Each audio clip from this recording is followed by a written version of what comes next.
ఏం కాదన్నా, పేపర్ లో ప్రతి ఒక్కరు ఫోటో వేశారన్నా, పాస్ అయిన వాళ్ళు ప్రతి ఒక్కరు ఫోటో వేశారన్నా. ఈడు నా ఫ్రెండ్, ఈడు నేను ఒక క్లాసే. ఈడికి 600కి 548 వచ్చినాయి, నాకు 260 ఇచ్చినాయి. ఈయన ఎందుకు పేపర్లు వేయాలి, నన్ను ఎందుకు పేపర్లు వేయకూడదు? ఏ క్లాస్ అని ఎవరికైనా చూపించండి రా. మీది? 10th class. మొన్న రిజల్ట్స్ అయితే వచ్చినాయి. నేను మొత్తం అంతా ఎత్తుక నేను మా నాన్నలతో ఏం చెప్పుకోవాలి? మా నాన్న ఏమన్నాడంటే,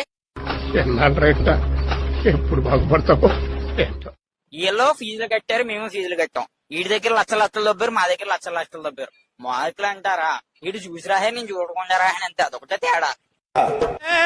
ఏం మాట్లాడతావు నువ్వు, ఏం మాట్లాడతావు నువ్వు? కానీ మీరు నన్ను అసలు ఎందుకు వేయలేదు? మీకు అసలు ఏం రైట్స్ ఉన్నాయి మీకు మమ్మల్ని పేపర్లు వేయకపోవడానికి? ఏ మీ స్టూడెంట్స్ కాదా? ఏ మా దగ్గర ఫీజులు దొబ్బట్లేదా? మీరు మమ్మల్ని కూడా పేపర్లు వేయాలి. మాకు కూడా 260 వచ్చినాయి, ఈడు కూడా 548 వచ్చినాయి.